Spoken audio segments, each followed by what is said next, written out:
Okay, so the next skill is called a pivot table, and a pivot table is probably one of the most powerful tools within Excel out of everything that exists in Excel because it allows you to analyze information and it allows you to answer questions that people might have. So, for example, people might want to know which item was most of the money made off of. You could go by each cell, count it, add it up, figure it out, or you could use a pivot table to figure it out, right? So a lot of times bosses and executives will ask, hey, can you analyze the data for me? And that's essentially what a pivot table does. So for this skill, you want to be on raw data number 1, which is all of our order history. Now we want to go ahead and select everything to start off with. So the easiest way to select everything is if you click in this top left-hand box, it'll just pick up everything for you. Once you have everything selected, go up to the top, hit the data toolbar. It's between tools and window. Scroll down until you see pivot table. So this right here represents what information we have highlighted, and this is going to give us where do we want to put all this information, or where do we want to put this pivot table. And we do want to keep it in a new worksheet to keep everything clean. Go ahead and hit OK. And you see here, it's going to populate. It's going to be ready to take off our data. So the data is going to be organized in 2 different columns, or a column and a row, and this is the choices of data that we can analyze. So I'm just going to go ahead and click all things right now. I want to have the date that things were ordered, the region, the representative, items, units, cost.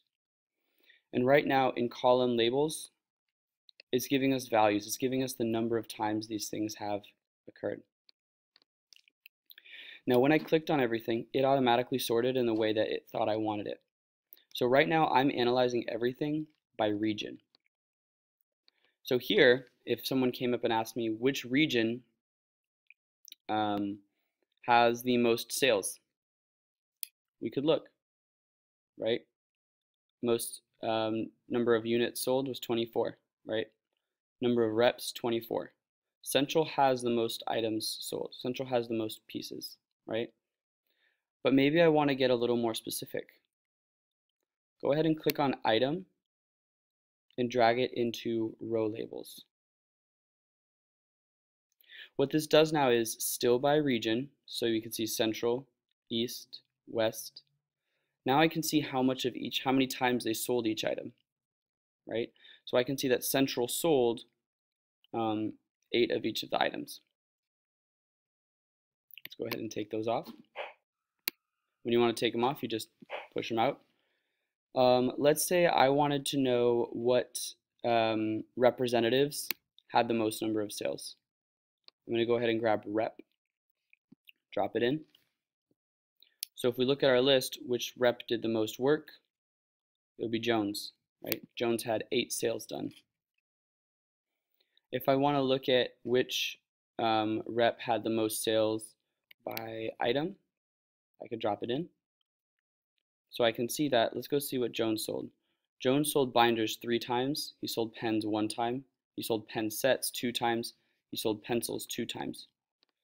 So we can see, even though he has the most number of sales, right, other people might have more sales of him than some items. So for example, Andrews sold binders 3 times.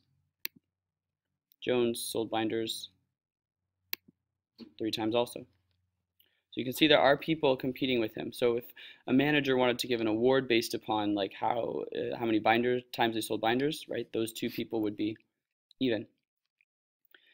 If you want to make it really clear, you don't need all of these items up on here. You can pick and choose. So I'm just going to go ahead and take everything out, right? Maybe all I care about is the region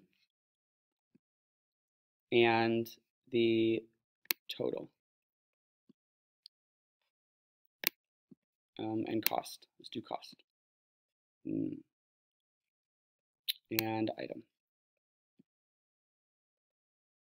Right, so you can play around with these to answer a lot of different questions that you would need to answer. Okay, So what I want you to do is playing around with the pivot table. It's okay if it takes you 15-20 minutes. The point of it is to play around with it. What I want you to do is answer these questions. So which region has the most representatives? Which representatives made the most sales? Which item was sold the most frequently? And then give me 3 other pieces of information that you can find using the data table.